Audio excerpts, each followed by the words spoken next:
કેમ છે વિદ્યાર્થી મિત્રો? ધન્યવાદ. આપણે લાસ્ટ ટાઈમ ચેપ્ટર નંબર 4 માં શું જોયું હતું? તો લાસ્ટ લેક્ચરમાં આપણે જોયું હતું કે કોઈ વાહક સળિયો તો વાહક તાર હોય, બરોબર? તો એના ઉપર લાગતું ચુંબકીય બળનું સૂત્ર F = IL × B જોયું હતું. એટલે આપણે લાસ્ટ લેક્ચરમાં 3 સૂત્ર ખાસ જોયા હતા. સૌથી પહેલું, જો વિદ્યુતભાર ગતિ કરતો હોય એના ઉપર લાગતું ચુંબકીય બળ F = Q / V × B. બીજું આપણે જોયું હતું લોરેન્ટ્ઝ બળ, જેમાં વિદ્યુત બળ અને ચુંબકીય બળનો શું થાય? સરવાળો, એટલે F = Q / E + V × B. ત્રીજું આપણે જોયું હતું કોઈ વાહક સળિયો તો વાહક તાર હોય, એમાંથી જો પ્રવાહ પસાર થતો હોય તો એના વડે લાગતું ચુંબકીય બળ F = IL × B. બરોબર? તો આપણે દાખલા જોઈએ ને. તો જો ઉદાહરણ નંબર 4.1 છે, તો રકમ જોઈએ આપણે. તો રકમ આવી છે 200 ગ્રામ દળનો અને 1.5 મીટર લંબાઈનો એક સીધો તાર 2 એમ્પિયર વિદ્યુત પ્રવાહ ધરાવે છે. તેને સમક્ષિતિ અને સમાન ચુંબકીય ક્ષેત્ર B માં હવામાં લટકતો રાખેલ છે. હવામાં લટકે છે અને સમક્ષિતિ આ રીતે. બરોબર? તો ચુંબકીય ક્ષેત્રનું મૂલ્ય કેટલું થાય? મિત્રો, દાખલા ગણવા માટે આગળ પણ કીધું હતું, સૌથી પહેલા રકમમાં જે આપેલું હોય એ લખી લેવા. તો રકમમાં આપ્યું છે 200 ગ્રામનું દળ, એટલે આપણી પાસે m = 200 ગ્રામ એટલે 0.2 કિલોગ્રામ. પછી છે 1.5 મીટર લંબાઈ, l = 1.5 મીટર. તારમાં 2 એમ્પિયર વિદ્યુત પ્રવાહ પસાર થાય છે, એટલે I = 2 એમ્પિયર. તો ચુંબકીય ક્ષેત્ર શોધવાનું છે. B = કેટલું આપણે શોધવાનું? તો સૌથી પહેલા આપણે એક પૂછ્યા હતા, હવે તાર ઉપર એક તો વજન બળ થઈ જાય કારણ કે દળ છે એટલા માટે. હવે આ રીતે જે તાર આપ્યો છે એને આપણે આમ જ આમ રાખવાનું છે, એને ઉપર કે નીચે જવા દેવાનો નથી. તો આપણને એવું કીધું છે કે આ તારને ચુંબકીય ક્ષેત્ર આપણે કેટલા મૂકીએ જેથી એ હવામાં લટકતો જ રહે. તો મિત્રો, ખબર પડી જોઈએ કે જો આ પદાર્થ ઉપર એક જ બળ લાગતું હોય, વજન બળ, તો નીચે જતું રહેશે, હવામાં લટકી શકવાનો નથી. તો હવામાં લટકે ક્યારે? જ્યારે જે વજન બળ લાગે છે એના જેટલું જ બીજું બળ લાગવું જોઈએ જેનો વિરોધ કરે, અને સરખા મૂલ્યનું હોવું જોઈએ જેથી એ તાર પર કે નીચે ના જતા હવામાં લટકતો રહે. તો આ તાર ઉપર બીજું કયું બળ લાગતું હશે વજન બળ સિવાય? તો આપણને ચોખ્ખી ખબર પડે કે વિદ્યુત ક્ષેત્ર છે, સળિયું વિદ્યુત ક્ષેત્ર લગાડે છે અને એમાંથી પ્રવાહ પસાર થાય છે 2 એમ્પિયર. તો આપણે હમણાં જ લાસ્ટ લેક્ચરમાં જોઈ ગયા કે કોઈ સળિયો અથવા તાર હોય અને એમાંથી જો પ્રવાહ પસાર થતો હોય તો એના વડે જે ચુંબકીય બળ લાગે છે એ કેટલું હોય? તો IL × B અથવા ILB sin θ. ખબર છે ને? હવે એનો મતલબ શું થઈ ગયો કે mg ની વિરુદ્ધ દિશામાં આ ILB જેટલું બળ લાગવું જોઈએ જેથી આ બંને સરખા થઈ જાય, તેથી આ સળિયો હવામાં લટકતો રહે. રકમને સમજો બરોબર. આપણે ચોખ્ખું કીધું છે કે એક સીધો તાર 2 એમ્પિયર વિદ્યુત પ્રવાહ ધરાવે છે અને તેને સમક્ષિતિજ સમાન ચુંબકીય ક્ષેત્ર B માં હવામાં લટકતો રાખે છે. તો હવામાં લટકતો રાખવો હોય તો ઓબ્વિયસલી આ અને આ બંને એકબીજા કેવા હોવા જોઈએ? વિરુદ્ધ દિશામાં હોવા જોઈએ, જેથી કુલ બળ થઈ જાય 0. એટલે તાર જેમ છે એમ હવામાં લટકતો રહે, નીચે પણ ન જાય કે ઉપર પણ જાય નહીં. તને ઉપર ખબર પડી ગઈ કે સળિયો હવામાં લટકે છે, એનો મતલબ mg = ILB sin θ. અહીંયા જો B આપ્યું છે ચોકડી યાદ છે કઈ દિશા થાય? અંદર તરફ. તો B છે અંદર તરફ અને L છે સળિયો, તો લંબાઈ x અક્ષ ઉપર અને B અંદર તરફ જાય તો 90 ખૂણો થાય. તો θ = 90 લે લો. તો mg = ILB sin 90. sin 90 એટલે 1 થઈ ગયું. તો આપણે શોધવું છે B. તો mg ના છેદમાં IL વધે, m ની કિંમત, g ની કિંમત, I ની કિંમત, n ની કિંમત, બધી જ કિંમત છે મૂકી દો એટલે 0.65 ટેસ્લા આપણું ચુંબકીય ક્ષેત્ર થાય. એટલે સૌથી પહેલા રકમને બરોબર સમજવી પડે. શું સમજવાનું? કે આ સળિયામાં એક બળ તો વજન બળ છે. હવે આ સળિયો હવામાં લટકી રહે એના માટે ચુંબકીય ક્ષેત્ર કેટલું? તો હવામાં ક્યારે લટકી રહે? આપણે આ ઉચ્ચ ગતિમાં જોયું સંતુલનમાં યાદ છે કે જ્યારે વજન બળ જેટલું બીજું બળ ઉપર તરફ લાગતું હોય તો આ સળિયા પર લાગતું ટોટલ બળ 0 થઈ જાય અને સળિયો સ્થિર મતલબ હવામાં લટકતો રહે. તો એનો મતલબ બીજું બળ લાગતું હોવું જોઈએ. તો બીજું બળ ઉપરથી ખ્યાલ આવી જાય કે વાહક સળિયો કે વાહક તાર હોય એમાંથી પ્રવાહ પસાર થતો હોય તો કયું બળ આવી જાય? ચુંબકીય બળ. તો એક બળ થઈ ગયું ચુંબકીય બળ. અને આમાં આપણે જે પ્રમાણે F is equal Q V cross B માં જે થીટા લેતા એ V અને B વચ્ચે લેતા, એવું જ F is equal two I L cross B હોય તો L અને B વચ્ચેનો થીટા લેવાનો. તો B છે અંદર, ચોકડી છે અહીંયા, અને L આપણે આમ, તો આ L સળિયો B અંદર 90 વર્ષનો પૂરો થઈ ગયો, તો થીટા 90 sin 91. મોટા ભાગના દાખલામાં થીટા 90 આપેલો હશે, મોટા ભાગના દાખલામાં, બરોબર છે. તો mg is equal two ILB sin 91, તો સરખાઈ દો એટલે આપણને B મળી જાય. એકદમ સિમ્પલ દાખલો છે. નેક્સ્ટ ઉદાહરણ નંબર 4.2 બહુ મસ્ત છે. જોજો, જો ચુંબકીય ક્ષેત્ર ધન y અક્ષને સમાંતર હોય અને વિદ્યુત બળ કણ ધન x અક્ષ ઉપર ગતિ કરતો હોય, આકૃતિ આપેલી છે. ચુંબકીય ક્ષેત્ર ધન y અને વિદ્યુત બળ ગતિ કરે છે ધન x તરફ. તો સૌથી પહેલા ઇલેક્ટ્રોન, બીજું છે પ્રોટોન, પણ કઈ દિશામાં લોરેન્ટ્ઝ બળ લાગે. અહીં ખાલી ચુંબકીય બળ લાગે છે, એનો મતલબ વિદ્યુત બળ 0 હશે. તો આપણી પાસે લોરેન્ટ્ઝ બળનું સૂત્ર તો યાદ છે, F ઇઝ ઇક્વલ ટુ કયું હતું? Q કૌંસમાં E સદિશ પ્લસ V ક્રોસ B સદિશ. પરંતુ રકમમાં ખાલી ચુંબકીય બળ આપેલું છે. આ જો ચુંબકીય ક્ષેત્ર, બરોબર, એ ચુંબકીય ક્ષેત્ર હોય એના ઉપરથી ચુંબકીય બળ લાગશે ખાલી, તો વિદ્યુત ક્ષેત્ર નથી મતલબ 0, તો ખાલી કયું બળ આવશે? F is equal two Q E 0 થઈ ગયું, તો એ તો ખાલી V ક્રોસ B, એ સૂત્ર થઈ ગયું આપણું આ F is equal two Q V cross B, બરોબર. હવે પહેલી ઇલેક્ટ્રોન, તો ઇલેક્ટ્રોન માટે વિદ્યુત ભાગ કેવો લેવાનો? ઋણ. હવે સદિશ શું લખાય? તમે જોઈ શકો, x અક્ષમાં છે તો Vi કેરેટ ક્રોસ B છે y અક્ષમાં, તો B જે સદિશ J કેરેટ થશે, તો I ક્રોસ J કેરેટ એટલે થશે K કેરેટ. તો F is equal to minus QVB K caret. એનો મતલબ શું થઈ ગયો? આપણો જે F છે, મતલબ જે ચુંબકીય બળ છે એ ઋણ Z અક્ષની દિશામાં હોવું જોઈએ. તો આ થઈ ગઈ ઇલેક્ટ્રોન માટે. હવે હાઉસ પ્રોટોન માટે, પ્રોટોનમાં ધન વીજભાર હોય તો છે માઈનસ ની જગ્યાએ ધન લઈ લો, તો શું થશે? પ્લસ Q કૌંસમાં Vi caret cross B J caret, એટલે થશે plus Q VB K caret. એનો મતલબ શું થઈ ગયો? પ્રોટોન ઉપર જે ચુંબકીય બળ લાગે એ ધન Z અક્ષ દિશામાં હશે. એકદમ સિમ્પલ છે. અને ઓલરેડી આપણે જોઈ ગયા છીએ કે જો વિદ્યુત બળ ધન ઋણ હોય તો બંને ઉપર જે બળ લાગે છે એકબીજાની વિરુદ્ધ દિશામાં હોવું જોઈએ. તો જો માઈનસ હોય તો ફરજિયાત પ્લસ હોવું જોઈએ. સિમ્પલ દાખલો થઈ ગયો મિત્રો. જો અહીંયા વિદ્યુત ક્ષેત્ર નથી આપ્યું એનો મતલબ 0 લઈ લેવાનું છે, એટલે વિદ્યુત ક્ષેત્ર 0 એટલે લોરેન્ટ્ઝ બળ કેટલું થયું? તો જે ચુંબકીય ક્ષેત્ર વાળું બળ હોય એના જેટલું, કારણ કે F is equal two Q E સદિશ પ્લસ V સદિશ ક્રોસ B સદિશ, એમાં E 0 લઈ લો એટલે આવી ગયું F is equal two Q V cross B. એટલે બે બળનો સરવાળો ઇઝ ઇક્વલ લોરેન્ટ્ઝ બળ છે.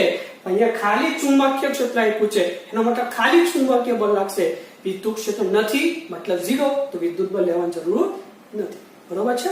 તો આ થઈ ગયો ઉદાહરણ નંબર 4.2.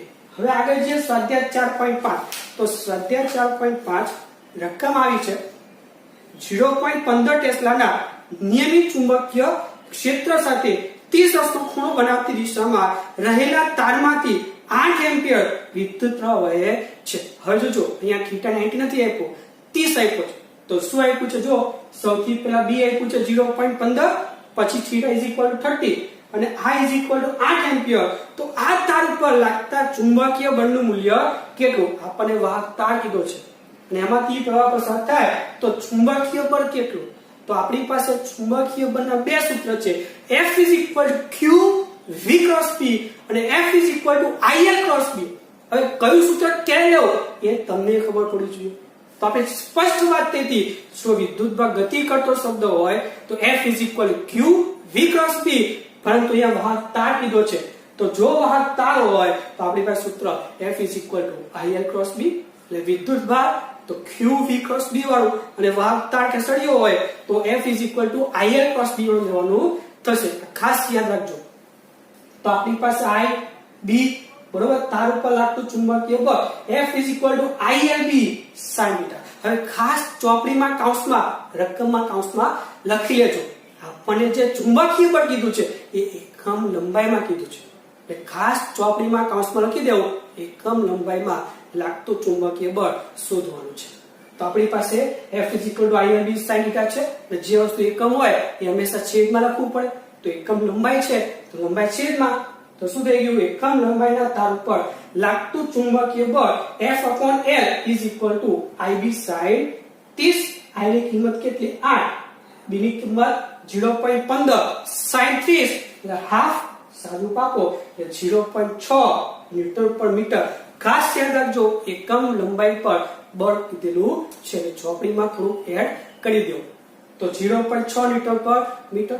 મિત્રો દાખલા બહુ ઈઝી છે, ખાલી ખબર પડવી જોઈએ કે આ સૂત્ર કે લેવાય અને આ સૂત્ર કે લેવાય. જો કોઈ વિદ્યુત બળ હોય, ઇલેક્ટ્રોન અને પ્રોટોન વિદ્યુત બળ છે, જો કોઈ વિદ્યુત બળ હોય તો બળનું સૂત્ર આ લેવાય. કે કોઈ તાર કસડ્યો હોય તો બળનું સૂત્ર ILB લેવું પડે. આવું ખબર પડે તો દાખલા તમને ઈઝી લાગશે. બરોબર છે? આગળ જઈએ તો નેક્સ્ટ દાખલો સ્વાધ્યાય 4.6. શું કે છે રકમ? 3 સેન્ટીમીટર લંબાઈના તારમાંથી, પાછો તાર શબ્દ આવ્યો, 3 સેન્ટીમીટર લંબાઈના તારમાંથી 10 એમ્પિયર વિદ્યુત પ્રવાહ પસાર થાય છે, જેને એક સોલેનોઇડમાં તેની અક્ષને લંબ રૂપે મૂકેલો છે. હવે સોલેનોઇડ છે ને એક પ્રકારનું ગૂંચળું હોય, જે ડિટેલમાં આ ચેપ્ટરમાં આપણે આગળ જોઈશું. એટલે હમણાં શું ખાલી યાદ રાખો કે સોલેનોઇડ એક પ્રકારનું શું છે? ગૂંચળું. બરોબર? તો એ ગૂંચળામાં એક તારને લંબ રૂપે રાખેલો છે. સોલેનોઇડની અંદર ચુંબકીય ક્ષેત્ર 0.27 ટેસ્લા હોય તો આ તાર ઉપર લાગતું ચુંબકીય બળ શોધો. તો સૌથી પહેલા લંબાઈ છે 3 સેન્ટીમીટર એટલે 0.03 મીટર થઈ ગયું. અને લંબ કીધું છે તો θ 90. પ્રવાહ છે 10 એમ્પિયર અને ચુંબકીય ક્ષેત્ર છે 0.27 ટેસ્લા. તો આપણે શોધવું છે ચુંબકીય બળ. અને આપણે શબ્દ તાર આપ્યો છે, વિદ્યુત બળ આપ્યો છે. યસ, તાર આપેલો છે. તો તાર ઉપર લાગતું ચુંબકીય બળ F IL×B. સદિશ ગુણાકાર હોય એટલે ILB sin θ થાય. તો ILB sin θ. જેવું તમે આમાં સદિશ ગુણાકાર કરતા QVB sin θ એવું જ તમે આમાં ILB sin θ કરી શકો. આ QVB sin θ અને આ ILB sin θ સદિશ ગુણાકાર છે એટલે. તો આ થઈ ગયું આપણું સૂત્ર ILB sin θ. I 10, L 0.03, B 0.27, sin 90 એટલે 1 થઈ ગયું. તો આનો ગુણાકાર કરો તો 0.081 ન્યૂટન તમને જવાબ મળી જશે. એટલે 8.1 10 -2 લખો અથવા 0.081 લખો, બધું એક જ. તમે પોઈન્ટ ને આગળ લઈ જાઓ એટલે તમને જવાબ 8.1 10 -2 ઘાત ન્યૂટન પણ લખી શકો તમે. તો આ છે કે સ્વાધ્યાય 4.6. બરોબર છે? બહુ ઈઝી દાખલો છે. હવે આ સ્વાધ્યાય 4.21. હવે 3-4 દાખલા બહુ સારા છે, જુઓ તમે. તો સ્વાધ્યાય 4.21 તો રકમ આવી છે કે 0.45 મીટર લંબાઈ અને 60 ગ્રામ દળનો એક સીધો વાહક સળિયો. 0.45 મીટર લંબાઈ છે, દળ આપ્યું છે 60 ગ્રામ, કેજી માં લખો કે 0.06 કેજી થયો. એક વાહક સળિયો તેના છેડે બાંધેલા 2 તાર વડે સમક્ષિતિજ લટકાવેલો છે. મતલબ આ રીતે વાહક તાર હેરો છે, 2 તાર વડે લટકાવેલો છે. આ સળિયો છે. બરોબર? આ છે આપણો કયો વાહક સળિયો અને એને આ રીતે તાર વડે લટકાવેલો છે એવું કીધેલું છે. પછી બાંધેલા 2 તાર વડે લટકાવેલ છે. આ તારોમાં થઈને સળિયામાં 5 એમ્પિયર વિદ્યુત પ્રવાહ પસાર થાય. I બરાબર 5 એમ્પિયર પસાર થાય છે. તો સૌથી પહેલો સવાલ શું છે? આ વાહક સળિયાને લંબ રૂપે કેટલું ચુંબકીય ક્ષેત્ર ઉત્પન્ન કરવું જોઈએ? લંબ રૂપે છે એટલે θ 90 લીધેલા છે. બરોબર? લંબ રૂપે કેટલું ચુંબકીય ક્ષેત્ર ઉત્પન્ન કરવું જોઈએ જેથી તારોમાં તણાવ શૂન્ય થઈ જાય? આમાં તમે કેટલો પ્રવાહ પસાર કરો અથવા કેટલું ચુંબકીય ક્ષેત્ર ઉત્પન્ન કરો જેથી આ તારોમાં જે તણાવ બળ છે એ 0 થઈ જાય. તો આપણે ખબર પડે આ તારમાં 0 ક્યારે બળ થાય? સોરી, આ તારમાં તણાવ બળ 0 ક્યારે થાય?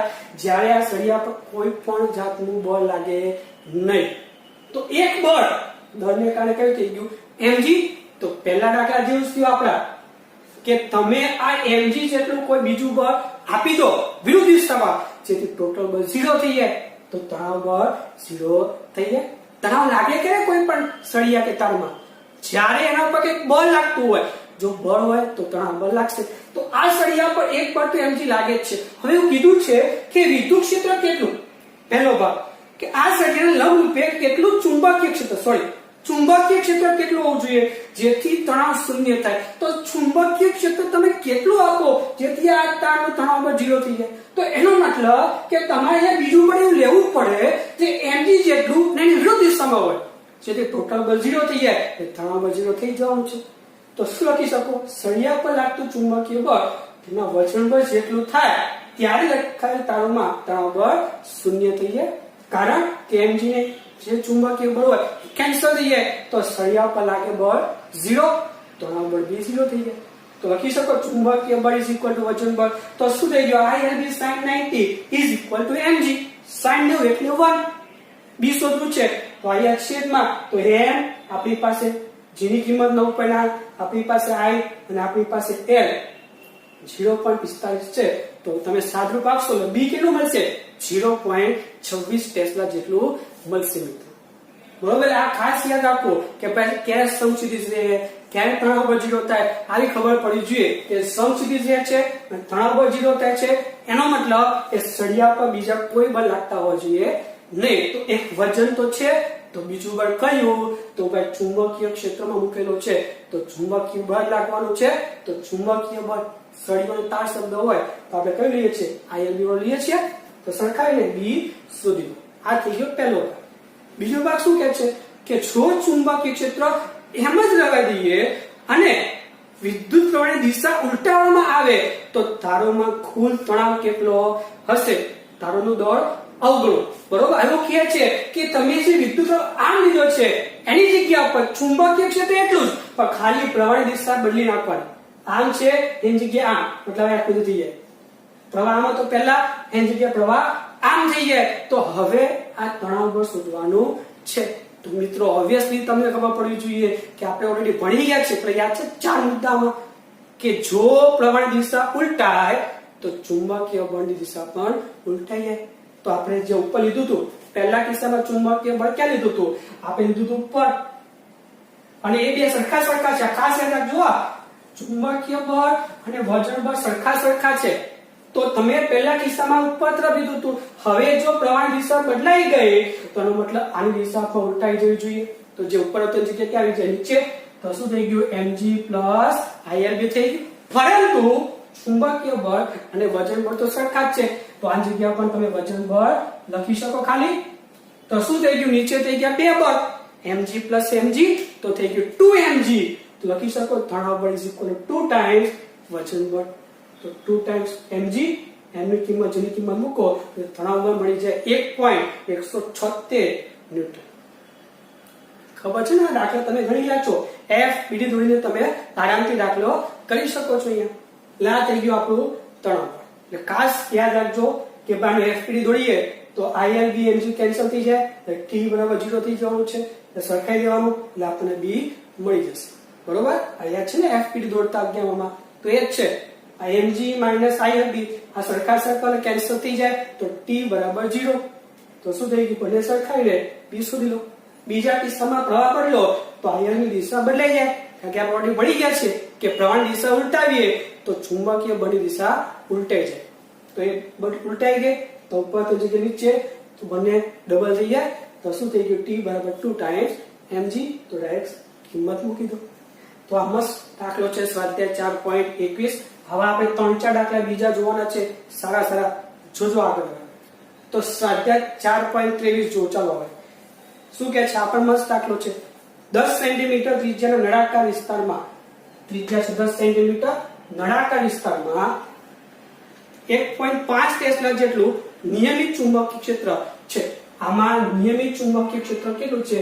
1.5 ટેસ્લા છે જેની દિશા તેની અક્ષને સમાંતર પૂર્વથી પશ્ચિમ તરફ છે. પૂર્વથી પશ્ચિમ તરફ છે. આ પૂર્વ અને આ પશ્ચિમ તરફ આપણે કીધેલું છે.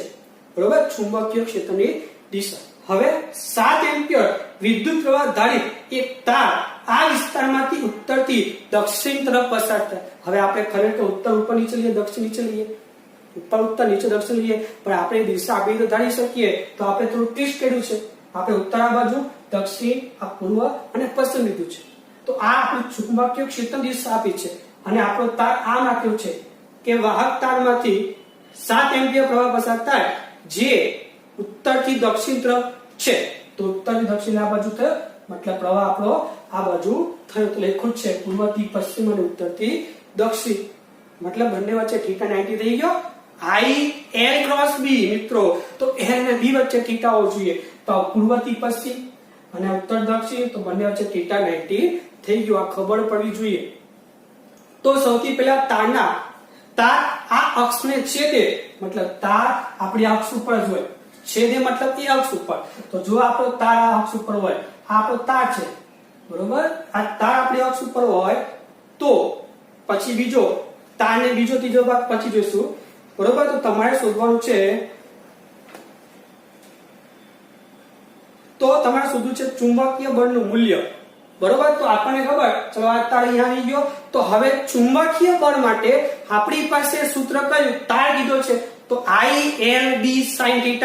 sin θ ને એવું તો 1 થઈ ગયું. તો વેધું ખાલી I L B, આપણી પાસે I હોવો જોઈએ, આપણી પાસે L હોવો જોઈએ, આપણી પાસે B હોવો જોઈએ. તો આપણી પાસે I અને B છે પણ L નથી. તો L એટલે સળિયાના એક છેડાથી બીજા છેડા વચ્ચેનું અંતર. તો અહીંયાથી અહીંયાનું અંતર મતલબ આ. તો જોજો આપણે ત્રિજ્યા આપી છે, લંબાઈ નથી આપી. તો 10 આ 10, તો આ ટોટલ L થયું કેટલું, 20 સેન્ટીમીટર થાય. તો L બરાબર 20. તો I L ની જગ્યાએ 2R, ત્રિજ્યા ડબલ કરી દો. B sin 90 એટલે 1. તો આ I 7 2 into R એટલે 0.1, B એટલે 1.5, sin 90 એટલે 1. તો ગુણાકાર કરો ને 2.1 ન્યૂટન જેટલું આવે. પડે છે ખબર? એટલે L નથી આપ્યું, ત્રિજ્યા આપી છે નળાકારની. તો આપણે પહેલો જે તાર કીધો છે એ અક્ષ ઉપર કીધો છે. તો અક્ષ ઉપર મતલબ એના ઉપર મૂકી દેવાનું. તો સળિયા લંબાઈ વ્યાસ જેટલી થઈ ગઈ, જે ત્રિજ્યાની બમણી હોય. તો વ્યાસ લંબાઈ મૂકી દો અહીંયા, બમણી આ ત્રિજ્યા બમણી. તો તમને F કેટલું મળે, 2.1 ન્યૂટન મળે છે બરોબર. પછી આગળ છે બીજો ભાગ, એ ગણીએ એના પહેલા આ પહેલો ભાગ સુધીનું બધું ક્લિયર લખી લો તમે બરોબર. આગળ છીએ હવે. તો જો શું કે છે બીજો ભાગ, તો જો હવે કે તારને ઉત્તર દક્ષિણની જગ્યાએ ઉત્તર પૂર્વ થી દક્ષિણ પશ્ચિમ દિશા તરફ ફેરવવામાં આવે. હવે જો આપણે આ ગોળને છે એની જગ્યાએ આપણે ચોરસ ધર્યું છે, તમે જે ગોળો હોય એ ચોરસ તરીકે બનાવી શકો માત્ર સમજવા માટે બરોબર છે. આપણે નળાકાર આપ્યો છે, એ નળાકારને આપણે ચોરસ તરીકે દોરેલો છે. અને તારને જે આમ છે એની જગ્યા પર લઈ જવાનું છે ઉત્તર દક્ષિણ. ઉત્તર દક્ષિણ આવી ગયા તો ઉત્તર દક્ષિણ કયું, આ ઉત્તર અને આ દક્ષિણ વચ્ચે આમ, અને થી દક્ષિણ પશ્ચિમ. તે છેડો અહીંયા આવવો જોઈએ, એક છેડો આમ આવવો જોઈએ, દક્ષિણ પશ્ચિમ એટલે આ બરોબર. આ ઉત્તર તમે જો અહીંયા, તો અહીંયા આપણે આને દિશા છે એને આ રીતે લીધી છે, આ ઉત્તર આ દક્ષિણ આ પૂર્વ અને પશ્ચિમ. તો તારને આડો છે જગ્યા કેવો કરી દેવાનો છે, ઉત્તર દક્ષિણ. આ ઉત્તર અને આ પૂર્વ, આ દક્ષિણ અને આ પશ્ચિમ. તો ઉત્તર દક્ષિણની જગ્યાએ ઉત્તર પૂર્વ એટલે આ ઉત્તર ને પૂર્વ એટલે છેડવામાં આવશે. અને બીજું કીધું છે દક્ષિણ પશ્ચિમ, તો આ દક્ષિણ પશ્ચિમ એટલે આમ. તો સળિયો આમ થઈ જશે. હવે સળિયો જે આમ હતો એની જગ્યાએ આપણે આમ કરી દેવાનો છે બરોબર. ખબર પડી? જે ઉત્તર દક્ષિણ હતો એ જગ્યા કેવો, આ ઉત્તર પૂર્વ દક્ષિણ પશ્ચિમ આ રીતે રે એ પ્રમાણ કરવામાં આવેલો છે. તો હવે ચુંબકીય બળ શોધીએ. તો ફરીથી હવે સળિયો આમ થઈ ગયો છે, તો આપણે આ લંબાઈ લેવી પડશે. આપણી સળિયા લંબાઈ L થશે. હવે આપણને આ લંબાઈ ખબર છે, વ્યાસ, આ લંબાઈને વ્યાસ જેને આપણે L' લખીએ. તો L' આ L', તો આપણે L શોધવો છે બરોબર. તો આપણી પાસે થીટા છે, તો આપણી પાસે ચુંબકીય બળનું સૂત્ર F = ILB sin θ. તો ILB એમ ના એમ, sin θ એટલે સામેની બાજુ છેદમાં કર્ણ એટલે L' ના છેદમાં F. તમે પાયથાગોરસ ઉપરથી L શોધો તોય ચાલે, અથવા ડાયરેક્ટ લખવાય તોય ચાલે. તો ILB sin θ એટલે L' ના છેદમાં L, આ L કેન્સલ થઈ જાય તો વધે IL'B. L' એટલે વ્યાસ, તો થઈ ગયું I એટલે 7, કે ગયું I એટલે 7, આ L' એટલે વ્યાસ 2 ગુણ્યા ત્રિજ્યા અને ઇન્ટુ B એટલે 1.5. જો સેમ બેઠું હોય, સેમ બેઠું 2.1 ન્યૂટન. તે સળિયો પેલા તાર આમ દેખો તો બરોબર. હવે તારને આપણે આમથી આમ લઈ ગયા છે, પહેલા ઉત્તર દક્ષિણ હતો, હવે આ રીતે કોની વચ્ચે, ઉત્તર પૂર્વ દક્ષિણ પશ્ચિમમાં રહે એ પ્રમાણે સળિયો રાખેલો છે. તો ખાલી લંબાઈ જોવાની છે, લંબાઈ કઈ વડે એ જોઈ લો, એ સૂત્રમાં કિંમત મૂકી દેશો એટલે તમને જવાબ આવી જશે. તો આ થઈ ગયો બીજો ભાગ. અને ત્રીજો ભાગ બી સારો છે. જો ઉત્તર દક્ષિણ દિશામાં રહેલા તાણ, એટલે ફરીથી પાછું ઉત્તર દક્ષિણ, એટલે ફરીથી આ કીધો છે. તો ઉત્તર દક્ષિણ દિશામાં રહેલા તાણને અક્ષથી 6 સેન્ટીમીટર જેટલો નીચે લેવામાં આવે. જે ઉત્તર દક્ષિણમાં તો એની જગ્યાએ 6 સેન્ટીમીટર નીચે, એટલે સળિયો જે અહીંયા તો એની જગ્યાએ 6 સેન્ટીમીટર નીચે લાવી દો. કેટલો? 6 સેન્ટીમીટર. તો y ને આપણે 6 સેન્ટીમીટર કહીએ અને સળિયો અહીંયા આવી ગયો એ બી આપણો, બરોબર. તો આ પરિસ્થિતિમાં તાર ઉપર લાગતા ચુંબકીય બળ તમારે શોધવાનો છે. તો ખબર પડી આના ઉપરથી કે y 6 સેન્ટીમીટર અને આપણી પાસે જો આ ત્રિજ્યા OA, ત્રિજ્યા કેટલી છે? 10 સેન્ટીમીટર છે, બરોબર. તો આના ઉપરથી આપણે લંબાઈ શોધી છે સળિયાની આ. તો આપણે જો x મળી જાય તો x + x એટલે l થઈ ગયો આપણા માટે.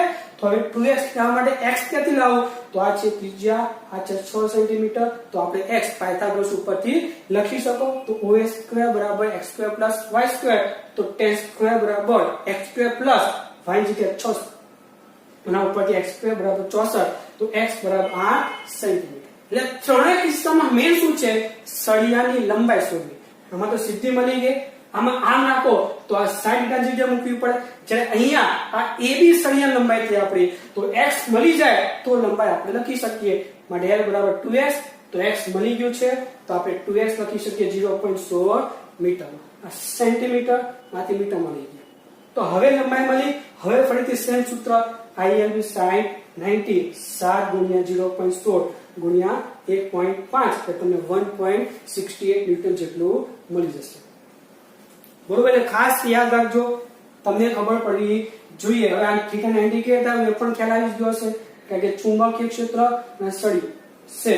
ચુંબકીય ક્ષેત્ર સળિયો અહીંયા 90 ના લેવાય કારણ કે અહીંયા આ રીતે છે. ભલે ચુંબકીય ક્ષેત્ર આમ છે પણ લંબાઈ આમ છે એટલે θ છે એટલે 90 ના લેવાય.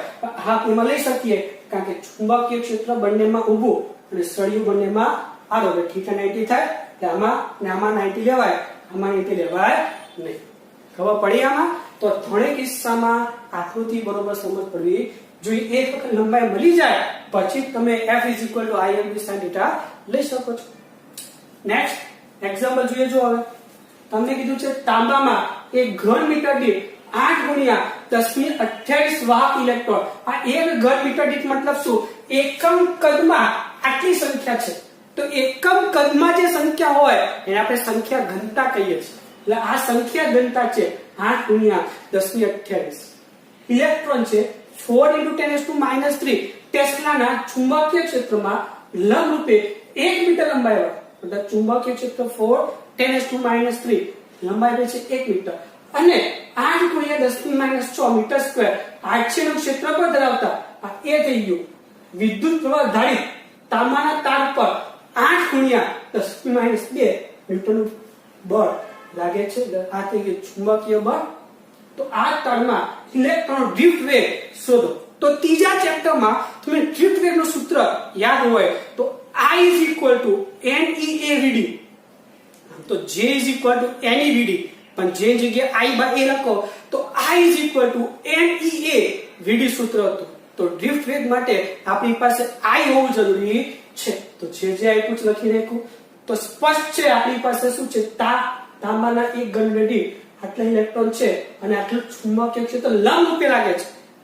તો θ90 બરાબર. તો એક લંબાઈ વાળા અને આટલું ક્ષેત્રફળ ધરાવતા વિદ્યુત પ્રવાહ ધારિત તાંબાના તાર પર શબ્દ આવી ગયો. તો તાર પર છે બળ આપ્યું છે એનું સૂત્ર લઈ લઈએ આપણે. F = ILB sin θ sin 90. તો F I શોધીએ પહેલા, L આ B sin 90 1 ના ઉપરથી I ને કરતા બનાવીએ તો I થઈ ગયો 20 એમ્પિયર. I મળી ગયું. એ સૂત્ર આપણું ત્રીજા ચેપ્ટરનું NEAVD. તો VD એ ડ્રિફ્ટ વેગ આપો જે આપણે શોધવાનું કીધો છે.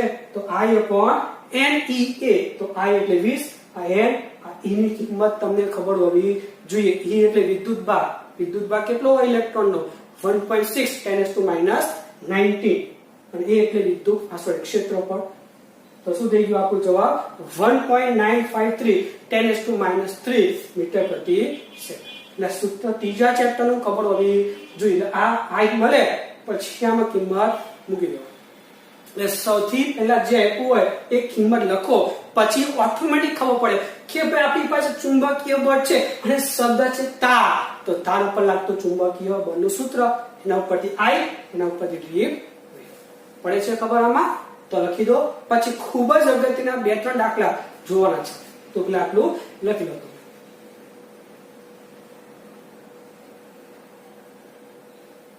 ચલો છીએ આગળ. તો જો આગળ દાખલો શું છે, જો આવો એક એક્ઝામ્પલ છે. અહીંયા ડોટ છે, યાદ છે ડોટ એટલે શું, ચુંબકીય ક્ષેત્ર ક્યાં જતું હોય, અંદર કે બહાર. જો ડોટ હોય તો બહાર તરફ આવે ને, તો એનો મતલબ ચુંબકીય ક્ષેત્ર આપણને બહાર તરફ છે એવું આપણે કહી શકીએ. તો શું છે, આકૃતિમાં વાળેલા તારમાંથી I પ્રવાહ પસાર થાય છે. આ તારને વાળી દીધો છે, પહેલા સીધો, પછી આમ અને પછી સીધો. તો આવા તારમાંથી I પ્રવાહ પસાર થાય છે. તો ચુંબકીય ક્ષેત્ર પુસ્તકના પાને લંબ બહાર તરફ લાગે છે. તો આ તાર ઉપર લાગતું ચુંબકીય બળ શોધો. તો આપણી પાસે વાહકતા શબ્દ કીધેલો છે. વાહકતા હોય, ચુંબકીય બળ શોધવું હોય એટલે I B સ્થાનિક સૂત્ર થાય. લંબાઈ છે સળિયો આમ, ચુંબકીય ક્ષેત્ર આમ, એટલે θ 90 થઈ જવાનો છે. આ ખબર પડવી જોઈએ. હા, θ 90 થાય એ ખબર પડવી જોઈએ, કારણ કે ચુંબકીય ક્ષેત્ર છે બહાર તરફ આમ, અને સળિયો આપણે આમ મૂક્યો છે, તો બંને વચ્ચે તાર આમ મૂક્યો છે, બંને વચ્ચે θ 90, તો sin 90 લખવાની કોઈ જરૂર નથી. હવે ખાસ જોજો અહીંયા, તો F ILB. અત્યાર સુધીમાં જેટલા દાખલા હતા એમાં સળિયા લંબાઈ સીધી એક જ સળિયો L લંબાઈ, પણ અહીંયા સળિયાને વાળેલો છે તો તમારે ટોટલ લંબાઈ લેવી પડે. તો ટોટલ લંબાઈ થાય કેટલી, તો આટલો ભાગ વત્તા આ ભાગ વત્તા આ ભાગ, એટલે L ટોટલ થઈ ગયું. ફરીથી કહું છું, અત્યાર સુધીના જેટલા દાખલા હતા એ બધામાં સળિયો સિંગલ હતો, એક જ સળિયો, કોઈ વચ્ચેથી ભાગ અલગ નહીં, કોઈ અલગ આકાર નહીં, સીધો. તો તમે ડાયરેક્ટ L લખતા હતા. પણ હવે આ દાખલામાં સળિયાને વાળેલો છે, એટલે હવે ખાલી આ ન લખાય, તમારે ટોટલ લંબાઈ લખવી પડે. તો ટોટલ લંબાઈ લખો, ટોટલ બળ મળે. ટોટલ લંબાઈ જોજો. હા, સૌથી પહેલા આ લંબાઈ કેટલી આપી છે 8. હવે આની લંબાઈ શું લખાય જોજો. હા, લંબાઈ કીધી છે, ભૂલથી આ પડી જ ન હોય, તું લખતા નહીં. લંબાઈ શોધવા માટે સળિયાના જે 2 છેડા હોય એને જોઈન કરીને શોધી લેવા. ફરીથી સળિયો આમ છે તો એનો મતલબ અર્ધ પડિત નહીં, અને શોધવું હોય તો સળિયાના જે 2 છેડા હોય એને જોઈન કરીને લઈ લેવાનું.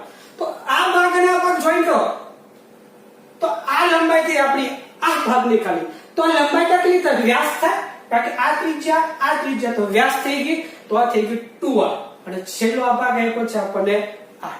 એટલે જ્યારે આવો સિંગલ સળિયો હોય તો ડાયરેક્ટ એ લખો તો ચાલે, પણ જો આ કટકા આપેલા હોય અલગ અલગ આકારના તો દરેકની લંબાઈનો કરવો પડે સરવાળો.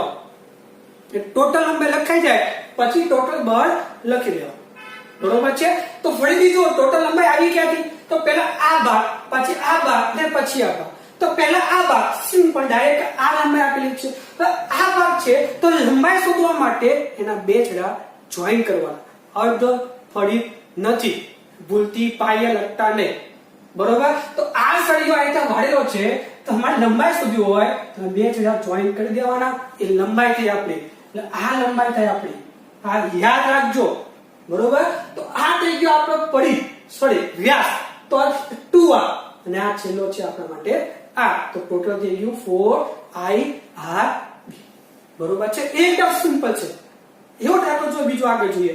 શું આપ્યો છે, 2 મીટર લંબાઈના ચોરસ લૂપને, ચોરસ લૂપ છે 2 મીટર લંબાઈનો ચોરસ લૂપને 2 ટેસ્લાના સમાન ચુંબકીય ક્ષેત્રમાં એવી રીતે મૂકવામાં આવે છે જેથી લૂપનું સમતલ ચુંબકીય ક્ષેત્રને લંબ રહે.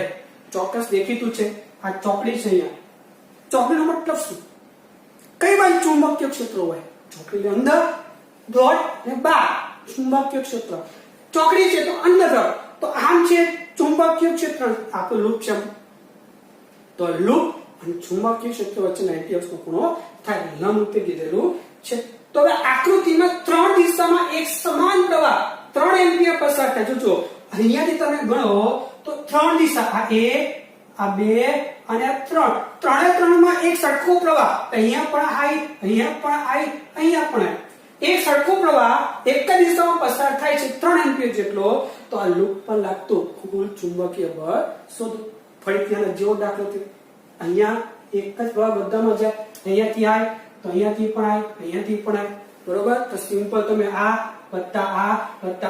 લંબાઈ કરી નાખતા હતા. હવે અહીંયા શું કરું, તો જો આપણી પાસે હવે અહીંયાથી પ્રવાહ પસાર થાય, અહીંયા ભેગા થશે, તો અહીંયાથી પ્રવાહ પસાર થાય તો લંબાઈ કઈ લેવી, અહીંયાથી આમથી આમ જાય તો ચોખ્ખું દેખીતું છે. મેં હમણાં જ કીધું કે લંબાઈ લેવી હોય તો સિમ્પલ પહેલો અને છેલ્લો ભાગ જોઈન્ટ કરવાનો થાય. જોજો અહીંયા તો ચોરસ આપ્યું છે, તો આ 2 મીટર કીધું છે લંબાઈ, તો આ 2 મીટર, આ 2 મીટર, આ 2 મીટર. તો જો આ 2 મીટર 2 મીટર હોય તો આ કેટલું થાય, અહીંયાથી લેવું, પાયથાગોરસ નો ઉપયોગ કરો, 4 + 4 એટલે 8 અને 1 નું વર્ગમૂળ થાય 2√2. ડાયરેક્ટ આપણને 1 થી d તો મળી ગયો. જો હા તો 1 થી d લંબાઈ 2√2. હવે જો અહીંયાથી આ લેવું હોય તો લંબાઈ કઈ લેવાય, 2 + 2 થાય નહીં. મેં તમને હમણાં જ કીધું કે આવો કોઈ આકાર હોય, આ આકાર, આવો આકાર, અને જો તાની લંબાઈ લેવી હોય તો ખાલી પહેલું અને છેલ્લું જોઈન્ટ કરી દેવાનું. તો પહેલું અને છેલ્લું જોઈન્ટ કરી દો એટલે બેઠે બેઠું પાછું એડી જ આવી ગયું. આ તાની લંબાઈ પર 2√2 થાય, 4 ના થાય. ખાસ યાદ રાખજો, અહીંયાથી પ્રવાહ ભલે આમ જાય છે તો સર 2 + 2 નહીં. જો આકાર સીધો તાર હોય જો તો ડાયરેક્ટ લખી શકો તમે, પણ જો આ કોઈ વળાંક વાળો હોય, આવો વળાંક તો ડાયરેક્ટ લખાય નહીં. તો જ્યારે વળાંક તારો હોય ત્યાં શું કરવાનું લંબાઈ લેવા માટે, પહેલું છેલ્લું જોઈન્ટ કરી દેવાનું. તો પહેલું છેલ્લું જોઈન્ટ કરો તો એડી થયું, મતલબ તમે એડી બોલો કે એસડી બોલો, બંને લંબાઈ સરખી જ થવાની. હવે એવી જ એઈડી ફરીથી પાછું પહેલું છેલ્લું એઈડી માટે પણ, તો એમાં પણ એઈડી આ 2 + 2 નહીં, આ પાયથાગોરસ ઉપરથી એડી એ આપણી લંબાઈ થાય. તો 4 + 4 એટલે 8, 1 નું વર્ગમૂળ થાય 2√2. એટલે હવે જ્યારે વળાંક વાળો તાર હોય ત્યારે ડાયરેક્ટ લંબાઈ લખવી નહીં, પહેલું છેલ્લું બિંદુ જોઈન્ટ કરી દેવાનું, એ તમારી લંબાઈ થઈ. તો આ તાર બોલો કે આ તાર બોલો, પહેલું છેલ્લું જોઈન્ટ કરો તો ખરેખર એડી જ થયું. તો આ તારની લંબાઈ, આ એડી અને આ તારની લંબાઈ, ત્રણ તારની લંબાઈ કેવી સરખી, કારણ કે આપણે 3 તાર આપેલા છે પ્રવાહ, જેટલા પ્રવાહ આપ્યા હોય એટલા તાર ધાર લેવાના. તો એ 3 પ્રવાહ છે સરખા, તો 3 તાર, આ 1, આ 2 અને 3. તો ત્રણેયની લંબાઈ સરખી થવાની, કારણ કે 1 થી d 2√2, અહીંયાથી અહીંયા જાય તોય 2√2, અને અહીંયાથી અહીંયા જાય તોય 2√2. એનો મતલબ f ટોટલ એ 3 ટાઈમ્સ આપણે f એડી લખી શકીએ. 1 થી d નું જે બળ હોય એ 3 વખત, કારણ કે 1, આ 2 અને 3. તો જો આ 1 થી d ડાયરેક્ટ પહેલા માટે, પછી અહીંયાથી અહીંયા જે પ્રવાહ આવ્યો એના માટે પહેલું છેલ્લું જોઈન્ટ કરો તો ફરીથી પાછું એડી જ મળવાનો. અને એ જ પ્રમાણે અહીંયાથી અહીંયા જે જાય છે એના માટે પહેલું છેલ્લું જોઈન્ટ કરો તો પણ એડી જ મળવાનો. મતલબ 3 માટે એડી જ થયું, તો ટોટલ બળ 3 વખત એડી લખી શકો. બરોબર છે, લંબાઈ સરખી છે એટલે એડી, એસીડી અને એઈડી સરખું થાય, કારણ કે લંબાઈ સરખી, બાકી પ્રવાહ તો સરખો જ છે, ચુંબકીય ક્ષેત્ર પણ સરખું જ છે. લંબાઈ સરખી થઈ જાય એટલે બળ સરખા થઈ જવાનું છે. તો લખી શકો 3 ટાઈમ્સ ILB sin 90. બરોબર, અહીંયા આપણે તાર આપ્યો છે, યાદ રાખવું, લૂપ ચોરસ લૂપ, બરોબર, એટલે ખાસ યાદ રાખવું. તો આ રીતે તમે 3 ટાઈમ્સ ILB sin 90 લખી શકો. બસ આ કિંમત છે. I કેટલું 3, L 2, B કેટલું 2 ટેસ્લા, લંબાઈ કેટલી, તો ભાઈ L મેળવ્યું આપણે 2√2. બરોબર, સાદું કાપી દો એટલે 36√2 ન્યૂટન જેટલું મળે. જેની દિશા ઈસી તરફ થાય, હા દિશા રહી કહેવાની.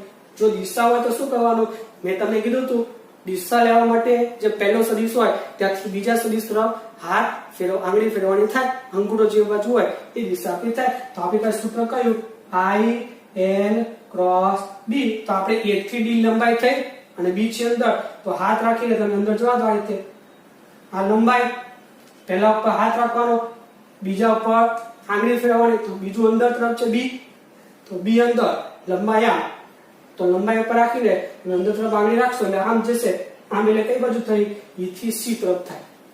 જમણા હાથનો નિયમ તમે લઈ શકો છો. તો આ થઈ ગયું f ટોટલ EC તરફ થઈ. એટલે આવી કોઈ દિશા તમારે શોધવી હોય તો જમણા હાથનો નિયમ લઈ લેવાનો, પહેલા ઉપર હાથ તળી, બીજા ઉપર આંગળી જવા દેવાની, અંગૂઠો જે બચ જાય એ તરફ દિશા થાય. તો આ એલ બી એટલે અંદર, તો આ બાજુ અંગૂઠો જાય તો એ થી સી તરફ કહી શકો તમે.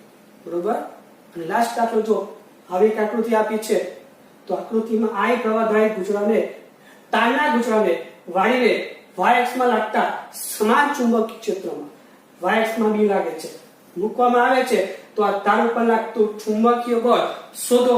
ફરીથી આવો દાખલો વાળીને આપ્યો છે, સીધો આપ્યો નથી, તો જેટલા વળાંક થતા હોય એમનો કના પર સરવાળો. તો આ 1, આ 2, આ 3, આ 4 અને 5. A થી B, B થી C, C થી D, D થી E અને E થી F બધા બંનેનો સરવાળો થઈ જાય. એમાં જો સૌથી પહેલા AB ની વાત કરીએ અને EF ની વાત કરીએ, તો જો લંબાઈ x અક્ષ ઉપર y અક્ષ ઉપર અને B પણ y અક્ષમાં છે. ખાલી AB અને EF ની વાત કરું છું, તો EF અને AB આ y અક્ષમાં ત્રિપરિમાણ આકૃતિ છે. y અક્ષમાં છે બંને, આ બે ભાગ 1 અને 2, અને B પણ y અક્ષમાં છે. તો θ 0 થઈ ગયો, તો θ 0 તો FAB ને FEF 0 થઈ જાય, કારણ કે ILB sin 0, તો sin 0 ની કિંમત 0, કારણ કે લંબાઈ પણ આમ જ છે અને B પણ y અક્ષમાં જ છે, તો θ 0 થાય. એટલે આ બે બળ તો ગયા, એટલે આ એક બળ કેન્સલ થઈ ગયો આનું, અને આનું બળ કેન્સલ થઈ ગયું. હવે વાત કરીએ કોની, તો B થી C મળતા, તો B થી C માં જો z અક્ષમાં છે, આમ છે એવું બોલે z અક્ષમાં ત્રિપરિમાણ છે, ઇમેજ કરો એને, તો આ CD એ z અક્ષ થયું. તો આપણે લખી શકો BC બરાબર ILB. L એટલે કઈ અક્ષમાં છે ભાઈ, તો L છે આપણું z અક્ષમાં એટલે k કેટ, અને B એટલે કઈ અક્ષમાં છે, y અક્ષમાં, એટલે જે આમ હોય કરે કે ILB, તો IL કેટ ની જગ્યાએ શું લખી શકો, સોરી L સદિશ ની જગ્યાએ શું લખી શકો, z મતલબ કઈ બાજુ, L * k cat cross B * j cat, એટલે LB ને બાલી લ્યો ડાયરેક્ટ જ, તો થઈ જાય ILB k cross j, k cross j એટલે માઈનસ I. હવે એવું છે B થી C માં પ્રવાહ ઉપર જશે, B થી C માં, અને D થી E માં નીચે આવશે, તો પ્રવાહની દિશા ઉલટાઈ ગઈ. તો હમણાં જોઈ ગયા હતા, જો પ્રવાહની દિશા ઉલટાય તો બળની દિશા પણ ઉલટાઈ નાખવાની. તો આ પણ z અક્ષમાં જ છે, પણ દિશા બદલાઈ ગઈ. તો અહીંયા જે પ્લસ છે એની જગ્યાએ શું આવ્યું છે, અહીંયા માઈનસ. માઈનસ ILB સેમ વસ્તુ, એટલે પ્લસ ILB I, બાકી આ z અક્ષમાં, અહીંનું y અક્ષમાં, તો આ તો સેમ જ આવશે, ખાલી ફરક શું આવે, અહીંયા પ્રવાહ ઉપર, અહીંયા પ્રવાહ નીચે, તો જ્યાં મળ્યું છે એના કરતા વિરુદ્ધ દિશામાં બળ મળે. મૂલ્ય એટલું જ, પણ દિશા ખાલી ઉલટાઈ જાય. યાદ છે ને, પ્રવાહ બદલાય તો ચુંબકીય બળની દિશા બદલાઈ જાય. હવે આવ્યું CD એક જ ભાગ, તો આ x અક્ષમાં થશે, આમ છે અને x અક્ષ આમ છે, તો આ લંબાઈ આપણી x અક્ષમાં થઈ, તો ILB, અને અહીંયા આવશે L ની જગ્યા, k ની જગ્યા આવશે I કેટ, I B તો j કેટ છે આપણી પાસે, કારણ કે આપણી પાસે તાર x અક્ષમાં આમ છે, x અક્ષમાં છે તાર, બરોબર. તો I ક્રોસ j એટલે k કેટ. તો કરો બધાનો સરવાળો, તો જે કેન્સલ થતો એક નાખો, આ બે કેન્સલ, તો વધે ખાલી સોરી આ ને આ બે કેન્સલ, તો વધ્યું ILB k કેટ. મતલબ પરિણામી બળ z અક્ષમાં લાવવાનું. એટલે જ્યારે આવા કોઈ વળાંકવાળા દાખલા અથવા આવા કોઈ દાખલા આવે, તો સૌથી પહેલા જેટલા વળાંક હોય એ બધાના બળનો શું કરવાનો, સરવાળો. બરોબર. તમે આ દાખલા આ રીતે પણ કરી શકો, આનું બળ વત્તા આનું બળ વત્તા આનું બળ કરો તોય આ સેમ દાખલાનો જવાબ આટલો આવશે.